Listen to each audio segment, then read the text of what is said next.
wabarakatuh. Waalaikumsalam warahmatullahi wabarakatuh.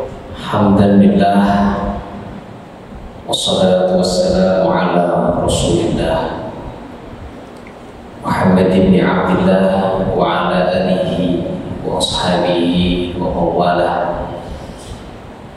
Hadratul muhtaramin, para alim, para ulama, para sepuh, wabil khusus dumateng pengurus takmir masjid syuhada yang dimuliakan oleh Allah, sedaya para jamaah masjid syuhada kajian Ahad pagi tanggal 16 Oktober tahun 2022 yang dirahmati oleh Allah. Alhamdulillah, pada pagi hari ini saya menyampaikan rasa syukur kepada Allah Subhanahu wa Ta'ala atas limpahan rahmatnya sehingga saya bisa sowan kepada Bapak Ibu semuanya, para jamaah. Alhamdulillah, ini dalam waktu yang sangat dekat saya 2 kali sowan di masjid ini. Yang pertama kemarin setelah pandemi, beberapa minggu yang lalu, kula nderekake guru kawula, kiai kawula Gus Koyulas ingkang isi beberapa minggu yang lalu. Jadi beliau itu guru kawula di Lasem nggih. Kaping kalihipun sholawat salam Allahumma sholli ala sayyidina Muhammad. Kita senantiasa aturkan kepada junjungan kita Nabi Agung Muhammad sallallahu alaihi wasallam. Wabil khusus menika kasih pada bulan Maulud, kita masih pada bulan Rabiul Awal, kita memperingati kelahiran baginda Nabi Muhammad sallallahu alaihi wasallam. Pada pagi hari ini, Bapak Ibu yang kekal hormati, studio, Bapak, Mas, para jamaah, kula badhe matur akan menyampaikan beberapa hal terkait dengan ekonomi sebenarnya. Jadi kalau di poster itu tentang isu-isu terkini dalam transaksi ekonomi. Nah, itu nanti ada kaitannya dengan resesi. Tapi poin pokoknya adalah lo ingin bercerita tentang beberapa hal terkait dengan bagaimana Islam ini, bagaimana kelahiran Kanjeng Nabi, bagaimana Nabi kita Muhammad membawa risalah kenabian ini, dan bagaimana hubungannya dengan ekonomi. Nah, lalu sikap kita kira-kira seperti apa? Kalau memang tidak menyiapkan PowerPoint, tadi diminta oleh panitia membawa PowerPoint, cuma waktunya tidak cukup ternyata karena banyak agenda. Saya matur, boleh nggak pakai PowerPoint? Betul-betul Pak. Alhamdulillah. Yang pertama, kalau ingin matur bahwa menika kita masih pada bulan Maulid, memperingati kelahiran Kanjeng Nabi Muhammad sallallahu alaihi wasallam. Sebagaimana kita tahu Bapak Ibu, Kanjeng Nabi kita Muhammad khataman nabiyyin, penutupnya para nabi, menika dipun lahirkan pada bulan Rabiul Awal. Pada bulan Rabiul Awal dinten Senin. Maka dalam rangka menghormati kelahiran beliau, Kanjeng Nabi Muhammad, dzalika yaumun wulidtu fihi wa unzila ala fihi wa unzila alayya fihi. Jadi pada hari itulah aku dilahirkan, hari Senin. Maka Kanjeng Nabi Muhammad sallallahu alaihi wasallam poso pada hari itu. diceritakan bahwa kenabian Muhammad Sallallahu Alaihi Wasallam dari Ka'ab al-Ahbar menceritakan, diceritakan di kitab Al-Wafa fi Ahwalil Mustafa karangannya Ibnu Jauzi, diceritakan bahwa pada saat Allah menciptakan Nur Muhammad, Allah menciptakan Muhammad, Allah memerintahkan kepada malaikat Jibril untuk membawakan tanah dari sekitar kuburan Nabi. Lalu tanah ini kemudian dicelupkan, dicampur dengan air surga, dicelupkan ke sungai-sungai di surga, kemudian dibawa keliling di langit dan bumi. Maka sejak itulah para malaikat sudah mengenal yang namanya Muhammad. Dan ketika Allah Subhanahu wa Ta'ala menciptakan Adam, disitulah nampak Nur Muhammad di keningnya Nabi Adam. Jadi sejak saat itu malaikat sudah kenal yang namanya Muhammad, yang nanti akan menjadi penutupnya para nabi. Nur Muhammad ini kemudian berpindah dari Nabi Adam, kemudian berpindah ke Nabi Sis, pindah ke Sis, dari Adam pindah ke Sis, terus nanti ke Nuh, ke Ibrahim, ke Ismail, dan seterusnya sampailah kepada Nabi kita, baginda kita Nabi Muhammad Sallallahu Alaihi Wasallam. Jadi kenabian Nabi Muhammad itu sudah dikenal sejak awal penciptaan manusia. Maka kenabian Muhammad itu mendapatkan, atau Nabi Ibrahim berdoa. Ketika Nabi Ibrahim berdoa, Nabi Ibrahim doanya, Rabbana wab'ath fihim rasulan minhum yatlu alaihim ayatika wa yu'allimuhumul kitaba wal hikmata wa yuzakkihim innaka antal azizul hakim. Nabiullah Ibrahim berdoa kepada Allah, Duh Gusti, mudah-mudahan panjenengan mengutus seorang nabi di tempat ini, di Mekah ini. Maka Allah mengabulkan doa Nabi Ibrahim. Diutuslah Nabi kita Muhammad di Mekah. Kemudian kenabian Nabi kita Muhammad Sallallahu Alaihi Wasallam itu juga dijelaskan, sudah dikenal, sudah diketahui di dalam Al-Quran kita, di dalam Al-Quran dijelaskan bahwa orang-orang Yahudi, ini diceritakan oleh Ibnu Abbas, orang-orang Yahudi itu mereka sebelum Nabi Muhammad diutus, itu mereka berharap bahwa akan datang seorang nabi di antara mereka, kepada mereka, yang akan membuat mereka dapat mengalahkan suku Aus dan Khazraj. Watan Quran, walamma ja'ahum kitabun min 'indillahi musaddiqan lima ma'ahum wa kanu min qabl yastaftihuna 'ala alladhina kafaru falamma ja'ahum ma 'arafu kafaru bihi fala'natullahi 'alal kafirin.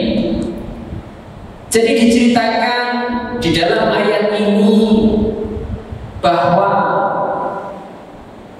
mereka, orang-orang Yahudi itu sudah mendapatkan berita tentang akan datangnya seorang nabi. Mereka berharap akan datang seorang nabi yang dapat membantu mereka untuk mengalahkan suku Aus dan Khazraj. Wa kanu min qabl yastaftihuna 'ala alladhina kafaru tapi falamma ja'ahum ma 'arafu kafaru. Tapi setelah Muhammad itu diutus, kafaru, mereka mereka kufur, mereka mengingkari. Kenapa kok orang-orang Yahudi mengingkari kenabian Muhammad? Karena mereka tidak mau menerima, karena ternyata Nabi yang diutus sebagai penutupnya para nabi itu bukan dari golongan mereka. Karena kedengkian yang ada dalam diri mereka itu, kemudian mereka menolak kenabian Muhammad. Falamma ja'ahum ma 'arafu kafaru bihi kufur. Nah, Bapak Ibu jamaah ingkang kawula hormati. Jadi ketika kita berbicara tentang kenabian Muhammad dan aspek ekonominya, karena kita bicara tentang aspek ekonomi pada pagi hari ini. Kalau kita baca dalam banyak literatur, kebetulan Kulo punya buku yang tentang sejarah pemikiran ekonomi Islam, itu diterbitkan oleh Bank Indonesia 2020 saya menulis cukup tebal, ada sekitar 700 halaman. Saya membaca banyak literatur. Jadi kalau kita perhatikan bahwa kondisi ekonomi masyarakat Makkah pada saat Rasulullah diutus atau dilahirkan.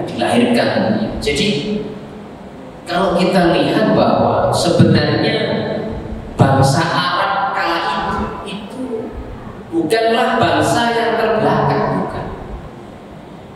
Jadi kalau kita perhatikan karakter daripada bangsa Arab saat itu, dalam banyak literatur diceritakan bahwa bangsa Arab itu bangsa yang berperadaban sebenarnya. Artinya mereka punya peradaban cukup maju kala itu secara ekonomi. Sekali lagi ini secara ekonomi cukup maju. Kalau kita lihat bangsa Arab saat itu, pada saat Nabi kita dilahirkan, itu ada 3 kelompok bangsa Arab. Satu adalah Arab al-Ba'idah. Jadi ini Arab kuno. Orang-orang Arab kuno ini orang-orang Arab menurut para sejarawan yang memang keturunan dari Ismail, keturunan dari Nabi Ismail. Yang kedua adalah Arab al-Arabiyah. Ini Arab pribumi. Jadi Arab pribumi, asli pribumi. Lah, Arab pribumi ini para sejarawan mengatakan ini keturunan dari Yaman, Arab Yaman. Nah, yang ketiga ada 3 kelompok ini. Yang ketiga adalah Arab al-Musyribah. Niki Arab yang pendatang. Jadi wonten 3 kelompok sebenarnya pada saat Nabi kita dilahirkan.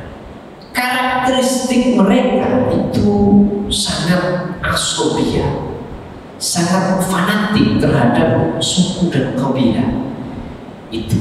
Jadi maka sampai Quran itu ada hamiyatul jahiliyah.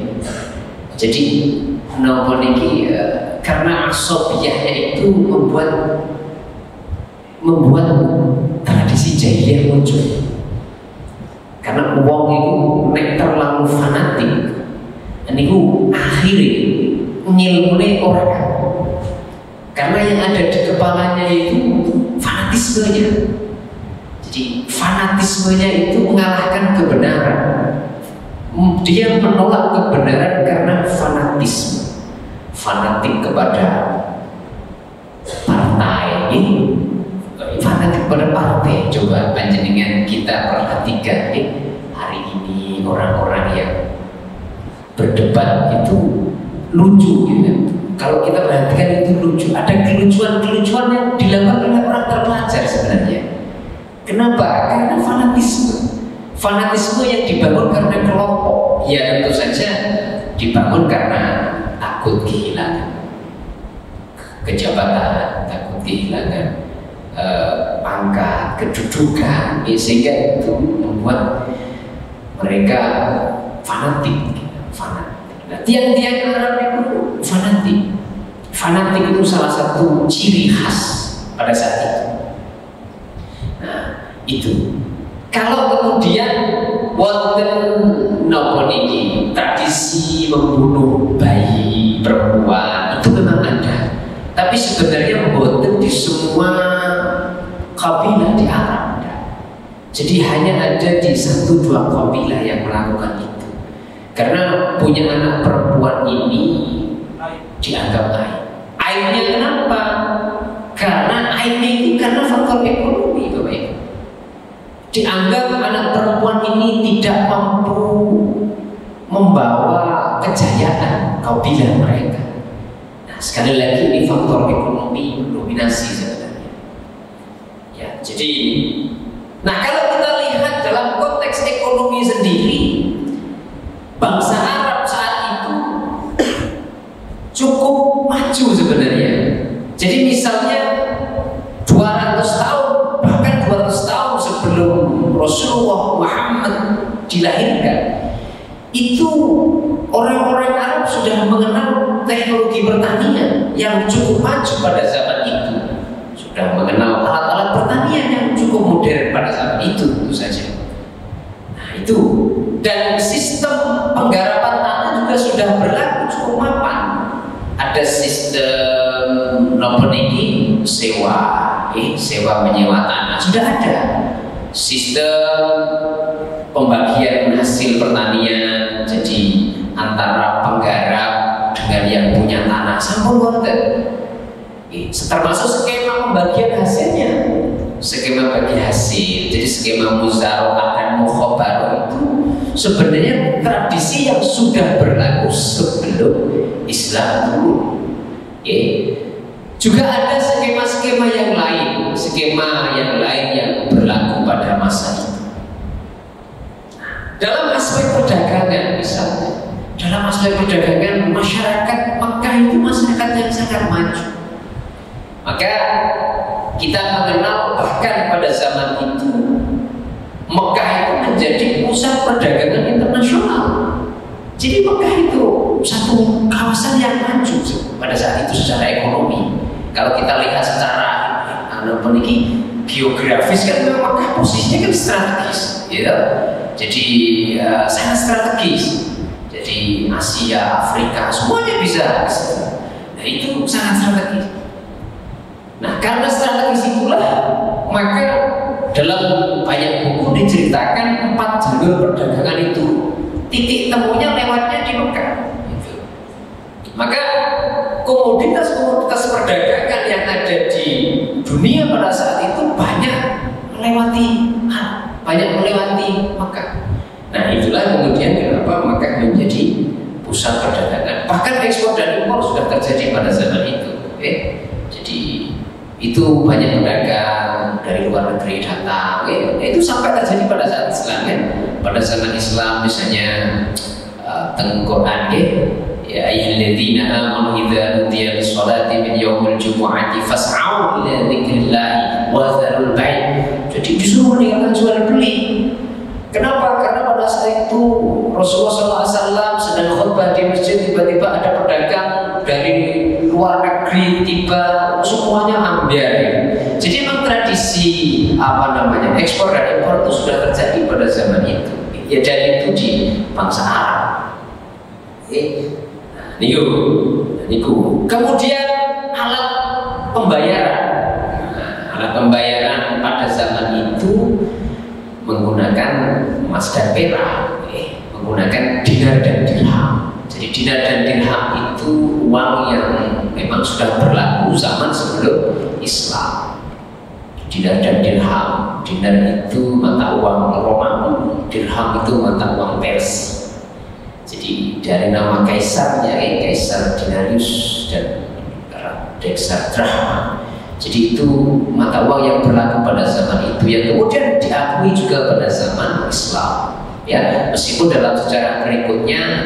Islam mencetak mata uang dinar dan dirham versi Islam sendiri ya. Pada masa Khalifah Malik bin Marwan itu mencetak mata uang Islam ya. Nah, ada satu hal yang menarik lagi Bapak Ibu, dan ini ada erat kaitannya dengan kondisi Islam nanti setelah Islam datang, kondisi masyarakat setelah Islam datang. Jadi bangsa Arab pada zaman itu ya, itu terkelompok menjadi tiga golongan. Ada 3 golongan masyarakat Arab. Nomor setunggal adalah golongan konglomerat, golongan bangsawan dan konglomerat. Golongan ini mereka karakteristiknya satu, memang orang kaya, punya banyak duit dan menguasai pemerintahan. Itu kelompok yang pertama. Aktivitasnya apa? Aktivitasnya adalah meminjamkan uang kepada golongan kedua. Nah, meminjamkan uang karena mereka punya banyak capital, punya banyak modal, punya banyak uang yang bisa dipinjamkan. Nah, ini kelompok yang kedua, golongan yang, tapi ini jumlahnya bukan kata nih. Golongan yang pertama nih, bangsawan nih, jumlahnya namun 1%, only 1%. Ya memang biasanya konglomerat tidak banyak ya. Sampai hari ini, makanya hari ini. Jadi kalau kemudian 1% penduduk orang kaya menguasai 99% aset ekonomi yang ada di negeri ini itu ke zaman biyen tentang bangsa Arab ya, ngoten. Dan bukan hanya di Indonesia, di seluruh dunia ya, ngoten. Kok bisa begitu? Nah, nanti ada ceritanya itu. Secara ekonomi ada ceritanya. Kenapa bisa begitu? Logikanya itu tidak sulit dipahami. Nah, ini golongan yang pertama. Golongan yang nomor kali inggih punika golongan pedagang. Sing aktivitasnya itu berdagang, jual beli di pasar-pasar nih. Tapi golongan kedua niki dalam menjalankan bisnis mereka biasanya sangat erat berhubungan dengan kelompok yang pertama. Sinten bangsawan tadi. Apa? Nyilih duit tinggo dagang. Yuk aku nyilih duit 1 juta tak ngulih dagang. Nanti sakniki maksudnya saat sekarang tradisi itu pun tasik wonten. Jadi orang-orang kadang loh di pasar-pasar itu panjenengan tidak tahu kalau di sini. Kalau di kampung pulau Rembang, karena pulau aslinya Rembang. Wonten tiang niku kalau pagi berangkat ke pasar niku nyilih arto. Kula nyilih arto terus mangke bar pasar dibalekno. Wonten tiang ingkang sae ora jaluk tambahan. Nyilih 1 juta, balik 1 juta. Tapi wonten nyilih bangkidin. Nyilih 1 juta, ya ora mungkin balik 1 juta, okay? Mesti minta bunga, bang pelecit, bang didil, bang oleh. Nah, niku. Nah, sampai hari ini, nah, zaman riyen pun wonten. Zaman riyen sadèrèngé Kanjeng Nabi diutus niku bangsa Arab pun mempraktekkan hal seperti itu. Nah, niku kelompok yang kedua. Kelompok sing nomor 3, Bapak Ibu. Kelompok ingkang nomor 3 niku inggih punika perampok. Lho bukan perampok kan masyarakat. Dados zaman riyen ketika banyak kafilah dagang, apa yang paling ditakutkan? Keamanan. Gitu. Kenapa keamanan? Karena banyak perampok. Orang di padang pasir membawa barang dagangan, maka bisa jadi dibegal. Sampai sekarang lagi di negara kita kan juga ada pembegalan seperti itu, walaupun minim sekarang. Rian wonten kelompok ketiga ini. Karena kelompok ketiga ini perannya dianggap cukup krusial, akhirnya ada kesepakatan. Terus kelompok ketiga ini diberikan pembagian hasil laba dari perdagangan 10%. Jadi perampok oleh 10%. Jadi dagang, tapi mereka menjamin keamanan. Jadi ono 10% jatah untuk mereka. Saat ini wonten model begini kira-kira gitu. Jadi jamin keamanan, tapi bisnisnya lancar, wonten gitu. Masih prakteknya masih walaupun tidak secara terang-terangan ya, tapi wonten riyen niku sudah melembagakan. Jadi itu dilembagakan menjadi satu sistem yang berlaku di dalam masyarakat Mekah kala itu. Nah, itulah kenapa Bapak Ibu, karena ini bulan Maulid kelahiran Nabi kita Muhammad sallallahu alaihi wasallam itu hadir. Islam itu memberikan jaminan kepada aspek ekonomi. Jadi menurut sejarawan, misalnya diceritakan, ini dituliskan, menurut Ahmad Syalabi ada 5 sebab kenapa tiang-tiang Quraisy itu menentang Islam. Bukan hanya soal akidah.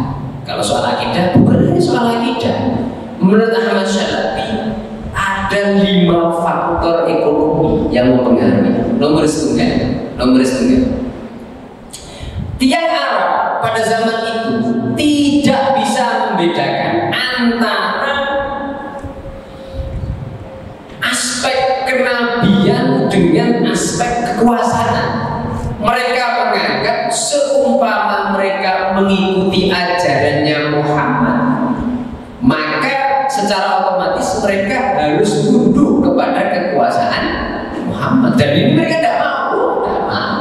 Saya tidak mau. Saya sudah berpuasa selama puluhan tahun, kok tiba-tiba Allah teko-teko membawa risalah kenabian. Saya kalau mengakui dia, berarti saya harus tunduk kepada dia. Tidak mau.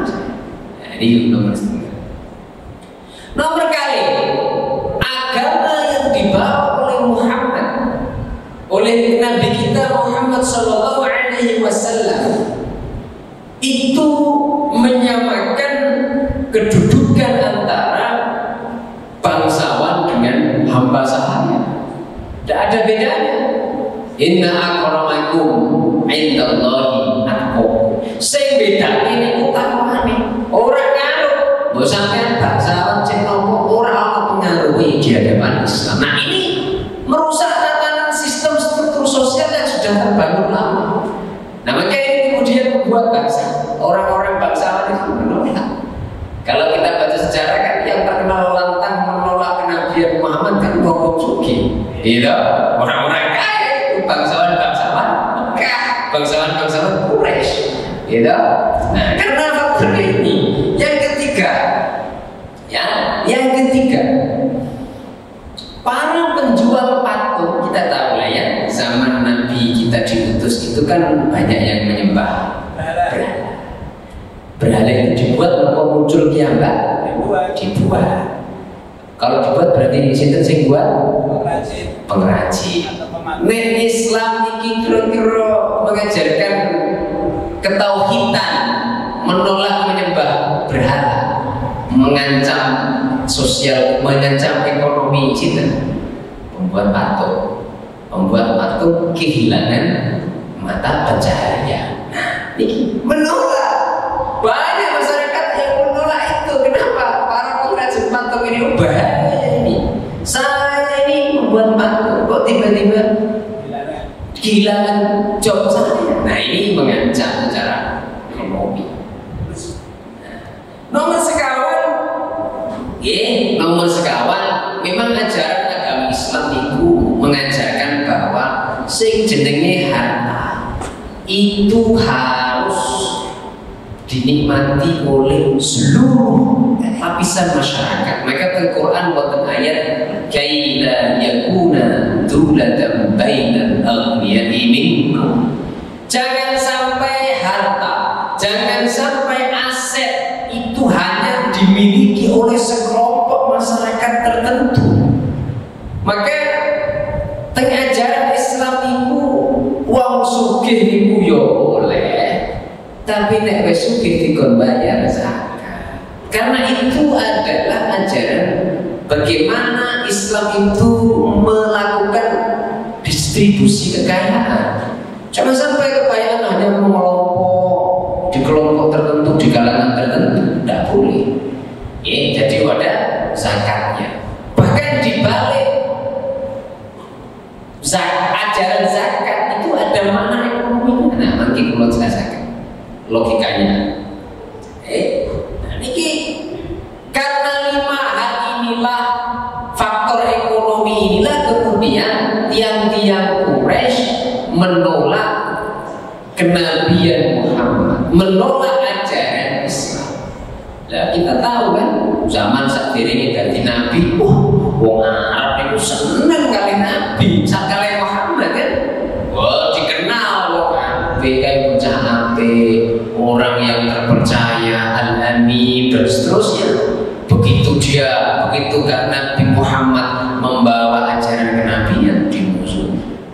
Ya, karena apa? Karena mengancam tadi. Oke. Nah, ajaran ekonomi, Bapak Ibu yang kalau hormati, sesungguhnya ajaran ekonomi dalam Islam niku sangat kental dengan moral. Maka sering orang mengatakan high moral ekonomi. Jadi ekonomi yang menggunakan standar moral yang sangat tinggi itu ekonomi syariah, ekonomi Islam atau ekonomi dalam Islam. Maka kalau kita bicara tentang larangan-larangan di dalam transaksi ekonomi, sesungguhnya namanya ekonomi gitu Bapak Ibu. Ekonomi itu kan aspek muamalah. Di muamalah itu kita punya rumus muamalah itu sederhana Bapak Ibu. Al-aslu fil muamalat al-ibahah illa ayyadulla dalilun ala tahrimi. Kabeh urusan muamalah itu boleh selama tidak ada dalil yang melarang. Jadi kabeh itu boleh. Gawe bak oleh enggak oleh, dodol pitik oleh oleh, dodol HP oleh boleh, semua boleh selama tidak ada dalil yang melarang. Nah, larangan di dalam muamalah itu mboten kathah sajane. Cuma kita sering melanggar. Karena urusan muamalah ini sangat dinamis. Maka ada beberapa larangan-larangan pokok yang ada di dalam muamalah. Nomor setunggal inggih punika larangan terhadap transaksi riba. Transaksi riba niku tidak dilarang di dalam Al-Qur'an. Teng Quran misalnya ya surah Al-Baqarah. Alladzina ya'kuluna riba la yaqumuna illa kama yaqumul ladzi yatakhabbatu asy-syaitanu minal mas. Dzalika bi annahum qalu innamal bai'u mithlur riba. Wa ahallallahu al-bai'a wa harrama riba. Dan Allah menghalalkan jual beli dan mengharamkan riba. Pertanyaan besarnya, kok kenapa Allah menghalalkan jual beli dan mengharamkan riba? Padahal kedua-duanya sama-sama menghasilkan keuntungan, sama-sama mengambil untung. Kenapa riba itu dilarang sementara jual beli diperbolehkan? Nah, dijelaskan oleh para ulama, riba itu secara bahasa artinya adalah asyadah, tambahan. Tambahan, asyadah 'alal mal. Jadi tambahan terhadap harta dengan cara yang dilarang oleh Allah. Nah, riba itu kenapa kok dilarang? Asbab tahrim riba. Kenapa riba itu diharamkan? Ulama jelaskan. Misalnya dijelaskan di dalam tafsir Ar-Razi, tafsir Al-Kabir, dijelaskan kenapa riba itu diharamkan. Karena nomor setunggal, riba itu ahdumal bila iwad. Jadi mengambil harta tanpa tukaran atau tanpa, bahasanya itu tanpa counter value, tanpa ijol. Kalau ijol itu tidak ada kompensasinya, mengambil keuntungan, mengambil harta orang lain, tapi tidak ada gantinya, maksudnya nggak ada imbalannya, nggak ada tukar-menukarnya, maka tidak boleh. Ya. Kenapa? Karena misalnya kita memberikan uang, kita meminjamkan uang 1 juta, ini 1 juta, kamu kembalikan ke saya 1,1 juta. Saya nggak peduli, kamu mau rugi, mau untung, mau apa, ya terserah. Pokoknya balik ke 1,1 juta, saya untung 100.000. Nah ini ahdumal, ya, bighairi amal, nggak ada iwaknya, nggak ada counter value-nya, maka ini dilarang, tidak diperbolehkan di dalam ajaran agama Islam. Nomor setunggal. Nomor kali sebab kenapa riba itu diharamkan. Ar-riba yamna'un nas 'anil ishtighal bil maqasid. Jadi riba itu membuat manusia atau mencegah manusia dari sibuk bekerja. Wong gak gelem kerja karena cukup ngandalke duit sing duwe, aku duwe 10 juta tak silehke, tak tinggal turu nang omah dolanan karo bojone. Itu bersasi, itu bunga, bersasi oleh bunga, bersasi oleh bunga. Nah niku ndak boleh. Akhirnya yo pemalas, akhirnya gak kerja sing sifatnya real. Nah, padahal kerja yang bersifat real, transaksi real ekonomi itulah yang memiliki dampak secara sosial, Bapak Ibu. Di dalam tafsir yang lain dijelaskan kenapa riba diharamkan, jual beli tidak, karena di dalam jual beli itu ada multiplier effect ekonomi, Bapak Ibu. Contohnya panjenengan tumbas HP saking counter angsal badi ya. Terus counter kulanan. Nah, distributor badi. Distributor kulanan teng pabrik badi ono pajeke masuk ke negara. Jenengan tumbas HP ini jenengan beli ada PPN-nya masuk ke negara. Termasuk nanti pabriknya gawe HP mempekerjakan manusia.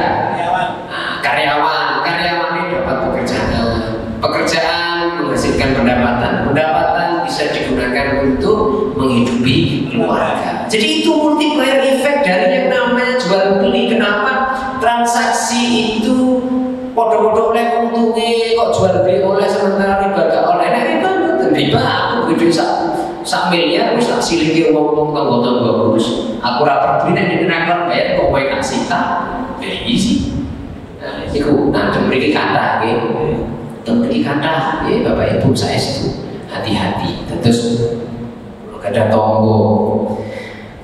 Terus nopo niki terjebak rentenir Pak. Terjebak rentenir, gadah utang 1.200 juta, duwe utang badhe dienggo nyawuri. Barang boten nyilih tangga-tangga do boten gadah, akhire gadah griya kalih sak tanahe didol payu 1,4 miliar. Tapi saderenge ngoten terus dia pinjam tetangga-tetangga enggak punya. Nih bapaknya cerita sama pulau Pak. Jadi nilai 400 juta untuk nutup utangnya nggak ada yang punya. Akhirnya wonten tiang saya tapi edok saya. Wong ngapik ternyata rentenir. Teko wis tak silih Mas.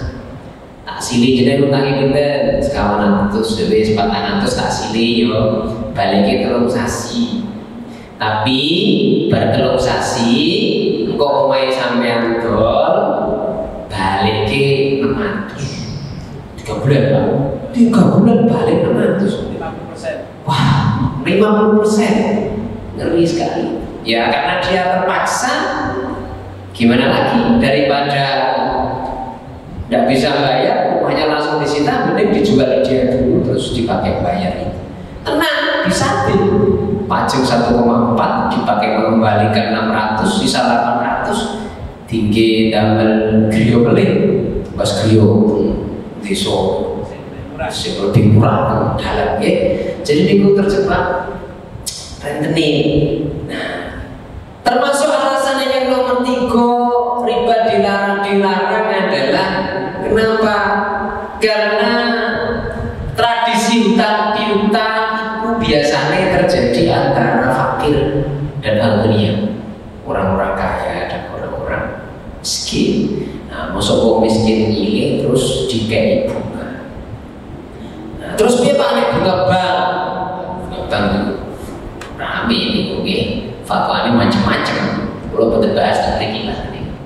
Sebagai kalau cerita riba awal riba itu sedaya ulama mengharamkan. Ya. Nah, ini nomor setunggal. Karakteristik ajaran Islam dalam muamalah al-iqtisadiyah terkait dengan ekonomi itu setunggal larangan riba. Gak boleh riba, gak boleh nganake duit, ya. Karena itu zalim. Nomor kali ajaran Islam ugi menggalakkan yang namanya zakat. Maka Al-Quran yamhaqullahu riba wa yurbis sadaqah. Allah itu memusnahkan riba dan menyuburkan zakat, sedekah. Lho kok iso? Zakat yang secara teori itu mengurangi harta, ternyata malah membuat harta semakin bertambah. Nah, ini faktornya memang sebenarnya dijelaskan secara ekonomi bisa, tapi faktornya yang paling dominan tentu saja barokah. Lo badai cerita Khalifah Umar bin Abdul Aziz, itu khalifah paling sukses dalam masa dinasti Umayyah ini. Khalifah Umar bin Abdul Aziz Bapak itu memerintah hanya sekitar 2 tahun mungkin. Jadi tidak sampai 3 periode, namun 2 tahun, 2 tahun, 2 periode aja tidak, apalagi 3 periode. Hanya 2 tahun, hanya 2 tahun. Tapi kenapa 2 tahun kok dianggap sebagai khalifah paling sukses pada zaman itu? Karena kebijakan-kebijakannya itu sangat fundamental, bisa mensejahterakan masyarakat, bisa mendatangkan keadilan. Nah, Khalifah Umar bin Abdul Aziz itu pada saat dilantik menjadi khalifah, sebelum jadi khalifah itu Umar bin Abdul Aziz itu gubernur. Jadi neng Indonesia kalau presiden dia di gubernur itu kayak contohnya gitu. Jokowi gubernur kan? Nah, tidak tahu sampai gubernur atau tidak, saya tidak tahu. Walam nih.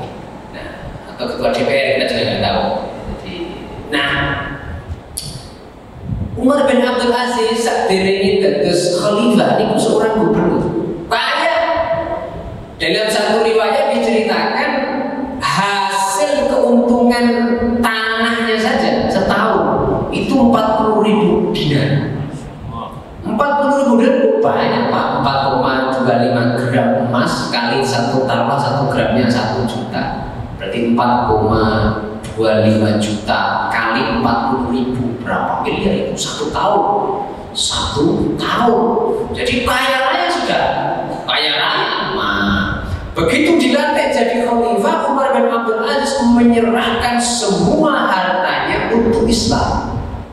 Serahkan dari khalifah, malah dunia diserahkan Baitul Mal dan presiden saat ini. Ora ono, nggih, romo kuwi dadi pejabat tambah sugih, nggih. Ada pejabat baru dadi pejabat terus malah tambahkan duit. Khalifah bin Abdul Aziz melakukan itu. Seluruh hartanya diserahkan kepada Baitul Mal untuk kepentingan negara. Hingga Umar bin Abdul Aziz ini ketika kabundut, Bapak Ibu, hanya memiliki 17 dirham. Bayangkan, rojo, khalifah, presiden mati mau duit 17 dirham. Tinggu biaya pengurusan jenazah anak ini namun keduman 1 dirham dinduk sak anaknya sekolah dinduk domani piro paling domani 1 jutaan ono. Wong saiki ketua RT nggak mungkin warisannya mau 1 jutaan ya. Nggak mungkin, apalagi presiden. Ini kebenaran. Tapi ternyata putra-putra dari Umar bin Abdul Aziz ini membuat domlaran sugih gitu. Lho kok iso baru kayak lomone bapak ini, baru kayak adilnya bapaknya dalam menjadi khalifah, anaknya dimuliakan oleh Allah. Mulia di dunia wal akhirah, mulia di dunia dan mulia di akhirat. Ini putranya Umar bin Abdul Aziz. Ini zakat, zakat. Dan kalau kita pahami logikanya gitu, zakat itu juga mendorong umat Islam untuk berbisnis lupa. Kenapa? Karena zakat itu kan dikenakan terhadap harta yang tumbuh atau potensi tumbuh. Jadi jenengan misalnya punya uang 1 miliar, buatan jenengan di usaha bertahun itu dipotong zakat, Pak. Paham ya? Potong zakat karena uang jenengan simpen teng ngisor bantal 1 miliar bentar kalau zakat 2,5%. Nah kalau uangnya jenengan diam kan entek sesuai. Nah karena uang ini dia tidak habis dikenai zakat, maka uang ini harus digunakan untuk berbisnis. Bisnis memberikan dampak terhadap ekonomi masyarakat. Buka ayam geprek, buka warung cendol, kan lumayan. Warung cendol itu jenengan bantu bakul cendol, bantu bakul klopo, ya, bantu bakul lopole, macam-macam. Jadi dampaknya kemana-mana. Nah itu bagaimana ajaran Islam zakat digalakkan. Nah zakat dalam ekonomi modern itu antitesis daripada bunga. Logikanya kan gitu. Bunga itu misalnya panjenengan punya uang 1 juta, ya 1 juta dibungakan atau gini, jenengan pinjam uang 1 juta, bunganya misalnya 10%, maka dalam 1 tahun jenengan harus membayar 1,1 juta. Pertanyaannya gitu Bapak Ibu, dalam ekonomi secara keseluruhan global jumlah mata uang itu kan sama. 10 kasih logika. Misalnya tahun 2022 jumlah mata uang yang beredar itu misalnya 100 triliun misalnya, 100 triliun. Nah itu kan uang yang beredar selama 2020. Begitu ada bunga, bunganya misalnya 10%, berarti jumlah uang yang beredar itu tidak mungkin hanya 100 triliun lagi, tapi ditambah 10%. Jadi uang baru yang harus ada itu menjadi 110 triliun. Pertanyaannya, yang 10 triliun dari mana? Dari bunga. Kok muncul uang baru lagi dari mana? Nyetak duit aja. Makanya panjenengan kalau memperhatikan harga tanah itu nggak mungkin turun, pasti akan naik. Kenapa? Karena inflasi, Pak. Harga barang pasti naik. Kenapa? Karena inflasi. Kenapa terjadi inflasi? Inflasi itu kenaikan harga barang, Pak. Kenapa inflasi? Karena jumlah uang beredar itu tambah banyak. Karena jumlah mata uang yang beredar itu tambah banyak, maka harga barang akan naik. Nah, pertanyaannya adalah siapa yang paling berdampak terhadap inflasi? Tiang-tiang miskin. Nah, maka zakat itu satu sistem yang sebenarnya menstimulus pemerataan ekonomi dalam satu sisi, di sisi lain juga mendorong orang untuk berbisnis. Nomor kali. Nomor 3, karakteristik larangan dalam Islam, ajaran Islam dalam ekonomi itu adalah larangan maisir, larangan judi. Allah dalam Quran dawuh nggih. Misalnya ayat yang pertama nggih, yas'alunaka 'anil khamri wal maisir qul fihima ithmun kabir wa manafi'u lin-nas wa ithmuhuma akbaru min naf'ihima. Yas'aluna padha takon sapa wong ka ing sira 'anil khamri wal maisir, tentang khamr dan perjudian. Qul fihima ismun kabir, katakan wahai Muhammad, di dalam khamr dan perjudian itu ada dosa besar. Wa manafi'u linnas, tapi ada kemanfaatan untuk manusia. Tapi wa ismuhuma akbaru min naf'ihim, tapi dosane itu luwih gede ditimbang manfaatnya. Ini ayat yang awal nggih. Jadi kata ayat-ayat Al-Qur'an niku yang bertahap Bapak itu. Awalnya itu khamr dan maisir itu boten diharamkan secara total, bertahap. Tapi muncul ayat yang lain, innamal khamru wal maisiru wal ansabu wal azlam rijsun min amali syaitan. Terus kemudian diharamkan. Nah, pertanyaannya adalah kenapa kok judi, maisir itu judi? Kenapa kok judi itu diharamkan dalam agama kita? Ternyata ini problem secara ekonomi.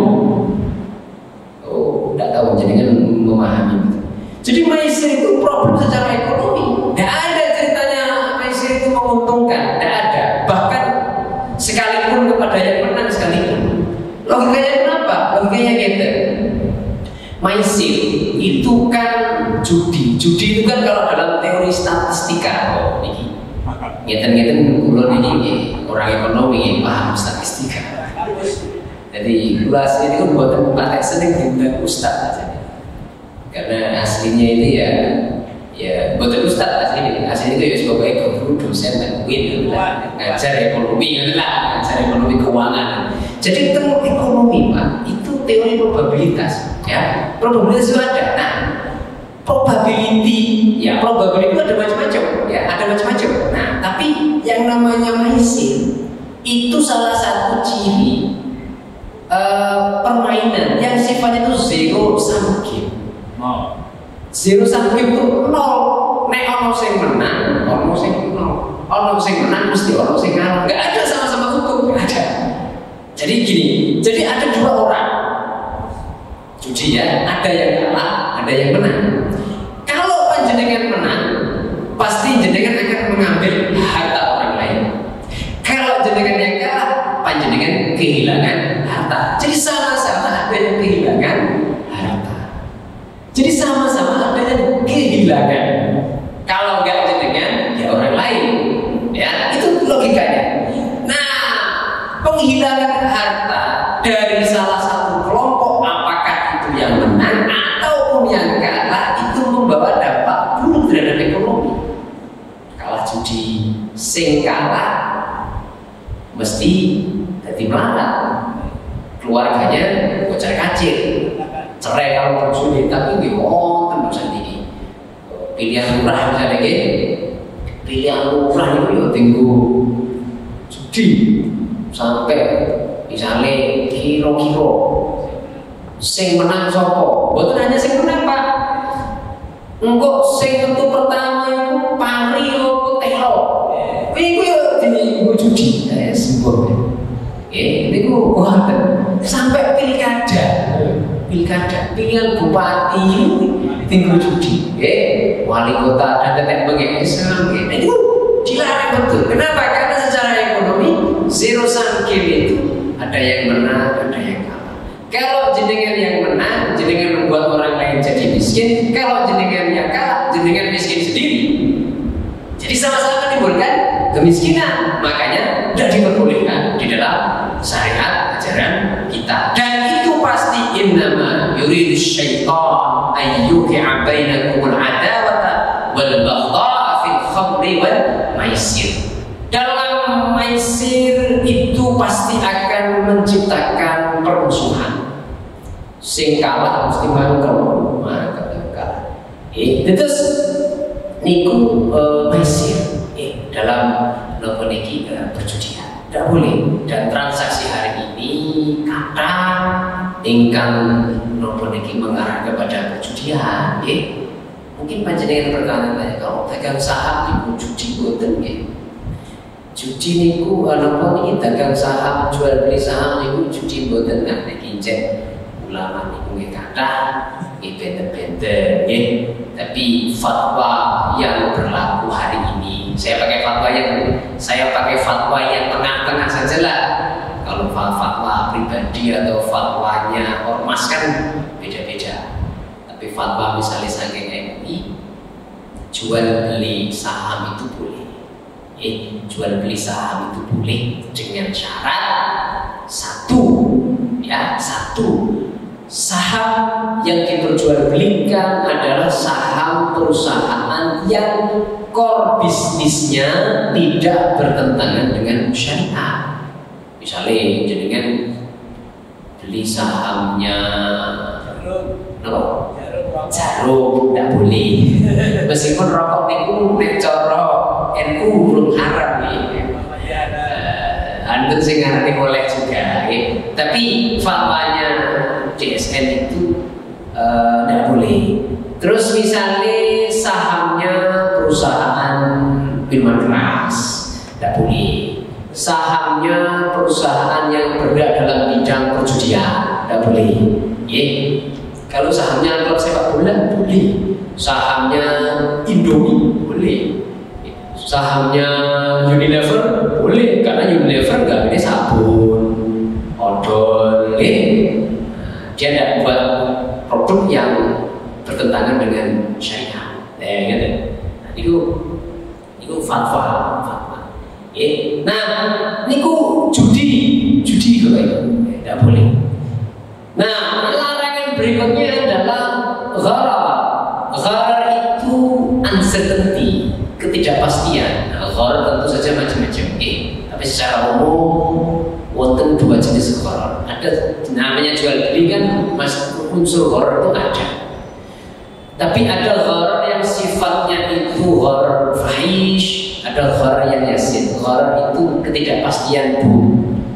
Jadi misalnya jenengan badhe tumbas nopo misalnya tumbas online shop atau tumbas melalui Shopee. Nah, Shopee itu kira-kira ada unsur ghararnya boten? Ada, tapi hanya kecil. Kenapa? Karena umumnya barang-barang yang diperjualbelikan di Shopee atau apapun lah itu ya, di Shopee, Tokped atau apapun itu biasanya antara yang kita pesan dengan yang real itu rata-rata sih sesuai, meskipun ada satu dua kasus itu tidak cocok ya. Nah, itu gharar yang yasin, gharar yang ringan boleh, karena tidak ada di dunia ini yang tanpa gharar. Menurut saya ya, kalau tidak ada, hampir tidak ada, tetap ada. Bahkan dalam urusan pernikahan pun ada sesuatu yang tidak jelas kan. Misalnya mas masih senang karo akhwat ya, ikhwan senang karo akhwat kok soleh aganya gitu, kok khusyuk meneng alim gak tau nyeneni wong koyo ne barang ngono terus dinikahi. Barang dinikahi jebule gowala. Jebule gowala. Lah ini kan pasti ada.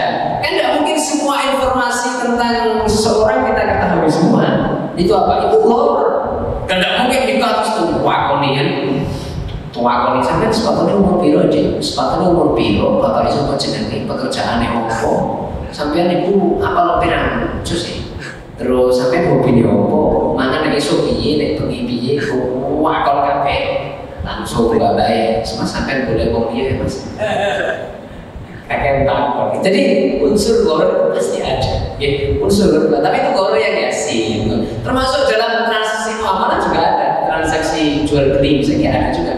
Kita beli rumah, kan tidak mungkin bapak ibu tahu rumah dari semua detailnya. Pondasi ini gawe kan apa ya? Kan tidak tahu kita. Masa jadi kan beli perumahan terus ngomong kalian developer, kulo niki Islam taat mas. Kulo nyuwun pirsa jangan sampai ada dusta di antara kita. Kula pengen ngertos niki pondasine modele piye. Tapi kula bongkar kabeh. Oh, ya nek pengen jelas dibongkar. Iki watune model opo, botone iki putih atah abang, mosok iki rumah Kristi pring. Jadi itu kan unsur horor itu ada, tapi itu hanya horor yang sifatnya ringan. Tapi horor yang faiz itu banyak. Horor yang faiz yang ekstrim yang menyebabkan akal itu menjadi fasid atau batil itu ada. Contohnya misalnya panjenengan tumbas nopo niki kata lagi misalnya beli ijon ya. Sistem ijon itu kan horornya tinggi sekali. Jadi kita beli buah yang masih kecil-kecil, padahal panennya masih 1 bulan 2 bulan lagi. Iya nek panen, mereka panen. Terus diterap nopo niki angin rontok sedoyo atau diserang hama mati semua. Gimana? Nah itu tidak diperbolehkan dalam syariat kita, dalam syariat kita. Ya. Termasuk yang jelas itu tidak boleh ada unsur penipuan, tidak boleh dalam Islam. Penimbunan juga tidak boleh, ihtikar, menimbun barang tidak boleh, karena itu mengganggu stok pasar yang ada di dalam sistem ekonomi. Jadi setelah itu beberapa aspek pokok yang ada di dalam ekonomi. Sederhana, karena fikih muamalah itu ada garis-garis panduan pokok yang bisa kita pegang sebenarnya. Misalnya kaidah fikih niku al-aslu fi jami'il uqudi al-adl. Jadi aspek keadilan itu menjadi nilai pokok dalam ajaran agama kita. Kalau ada transaksi muamalah, transaksi ekonomi yang tidak atau mengancam keadilan, maka itu pasti diharamkan. Al-adl. Nah, kita bisa menilai kok kira-kira adil. Kemudian ridho, kedua belah ridho. Al-aslu fi jami'il uqudi ridho muta'aqidain. Kedua belah pihak yang berakad itu sama-sama ridho. Tapi ridho tok pada cukup bu. Ridho tapi harus dibarengi adil juga kenapa? Anaknya dia oleh pak dan oleh wong podo-podo ridho nih, itu tuh ridho kepaksa. Ridho sih ridho tapi gak adil, tetap gak adil. Jadi aspeknya bukan hanya ridho tapi juga ada aspek keadilan. Ada aspek keadilan.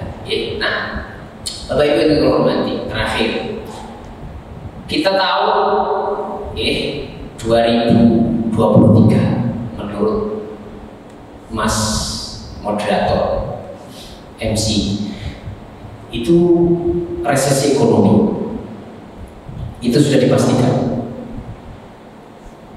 Nah, resesi ekonomi itu satu situasi kalau dalam terma ekonomi modern hari ini itu adalah situasi di mana pertumbuhan ekonomi itu mengalami negatif selama 2 kuartal berturut-turut.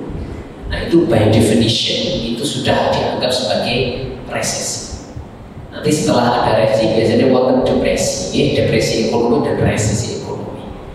Cara paling menjelaskan paling gampang dalam banyak buku barat, karena saya ini banyak membaca buku barat ya banyak, barat dan timur biasa. Jadi dalam literatur buku-buku ekonomi terbitan ya Amerika, Inggris, dan seterusnya itu resesi itu dicirikan kalau tetangga panjenengan kehilangan pekerjaan. Jadi ciri resesi itu banyak pengangguran, banyak orang di PHK, banyak orang di PHK. Itu resesi. Resesi itu kalau tetangga Anda kena PHK. Depresi ekonomi itu kalau yang di PHK bukan hanya tetangga jenengan, tapi juga jenengan. Artinya apa? Depresi itu kondisinya lebih akut. Jadi kalau pertumbuhan ekonomi itu berlangsung lama, pasti pengangguran akan terjadi. PHK akan di mana-mana. ya PHK di mana-mana, pengangguran terjadi, kemiskinan pasti akan meningkat. Naniku 2023. Cirinya adalah negatif growth dari GDP, gross domestic product atau pertumbuhan ekonomi, dan meningkatnya angka pengangguran karena ada orang yang di PHK. Dalam Islam, apakah pernah terjadi krisis? Ya biasa, krisis itu biasa. Kenaikan harga barang juga biasa terjadi dalam Islam. Krisis juga pernah terjadi beberapa kali kalau kita baca dalam sejarah.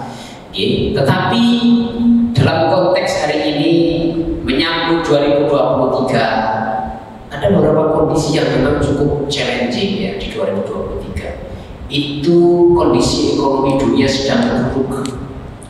Perang Rusia-Ukraina juga belum selesai. Kasus Cina dengan Taiwan juga masih menjadi isu global. Terus perang mata uang antara Cina, Amerika, Inggris dan negara-negara Uni Eropa itu juga masih menjadi isu. Ditambah lagi pemilu 2024, Bapak Ibu, jadi harus besok. Biasanya setiap tahun pemilu itu pertumbuhan ekonomi selalu turun. Kenapa bisa? Karena biasanya dalam tahun pemilu orang menahan untuk berinvestasi, Pak. Paham ya? Jadi menjelang pemilu orang akan tahan investasi dulu, melihat dulu situasi ekonomi ini bagaimana. Sing menang kira-kira sopo? Jangan-jangan sing menang satu. Kok sing menang satu kayak gak cocok banget. Sing menang dua, waduh kayak lawan saya itu teman saya. Jadi orang menunda untuk investasi. Wait and see, melihat kondisi. Melihat kondisi. Tapi kan jangan lupa pada saat pemilu kan banyak orang bagi-bagi uang. Jadi, tapi investor itu biasanya dalam tahun pemilu itu wait and see, melihat. Mereka tidak mau menggelontorkan banyak uang untuk investasi, untuk membuka lapangan kerja, membuka usaha baru. Mereka menang karena melihat situasi dan kondisi yang berkembang pada saat itu. Namanya dalam konteks ini, saya kira kita harus meneladani Kanjeng Nabi. Kanjeng Nabi itu, ya Kanjeng Nabi Muhammad itu orang yang sangat sederhana. Jadi konsumsi kita yang sekiranya itu buatan urgent, kita tunda dulu. Karena secara teori, Bapak Ibu, pendapatan kita itu selalu kita gunakan satu untuk konsumsi, yang kedua untuk investasi. Kalau zakat, kalau kita sebagai muslim, zakat, infak, sedekah, konsumsinya ini dikendalikan. Kalau biasa nih esok ning McD, awan ning Starbucks, sore ning Pizza Hut, bengi teng Baskin Robbins, ditunda dulu. Esok cukup teng banyak persahi cukup, utawa teng Olive, atau di yang murah-murah yang itu.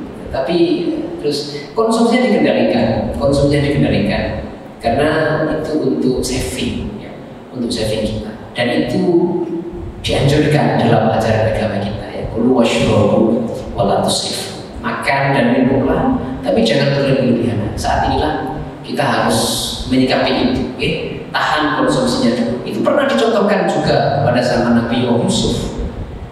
Pada zaman Nabi Yusuf, ketika Nabi Yusuf menakwilkan mimpinya Raja Mesir pada saat itu, krisis akan terjadi, maka masyarakat Mesir diperintahkan untuk melakukan menanam bahan pangan yang cukup dan disimpan. Jangan dikonsumsi semua, disimpan karena untuk menghadapi krisis itu. Nah, kondisi kita hari ini, krisis pangan juga menjadi isu yang global, Jadi warga-warga di kampung itu harus mulai dianjurkan lagi menanam bahan pangan, menanam bahan makanan. Jangan menanam pohon jati, Pak. Pohon jati itu nggak bisa dimakan. Ya boleh, tapi ya sekarang trennya memang kalau saya lihat di tempat pulau banyak orang petani itu malas menanam karena nggak untung. Akhirnya usahanya dijiri jati, dijiri sekon, terus dia merantau ke luar kota. Nah, masalahnya iya nih proyeknya lancar. Kalau semua orang menahan investasi, proyek macet, nggak ada proyek, orang balik ke kampung mau makan apa? Nah itu situasi. Tapi kita berharap mudah-mudahan bangsa Indonesia diselamatkan oleh Allah, dimudahkan oleh Allah, dan kita meyakini bahwa kecintaan kita kepada baginda Nabi, sholawat yang selalu kita lantunkan, doa yang selalu kita panjatkan, insya Allah bisa tetap membuat bangsa dan negara kita ini menjadi baldatun thayyibatun wa rabbun ghafur. Cekap sangke kawula nyuwun pangapunten sedaya kelepatan nggih saking kula, wallahu muwaffiq ila aqwamit thoriq. Wassalamualaikum warahmatullahi wabarakatuh.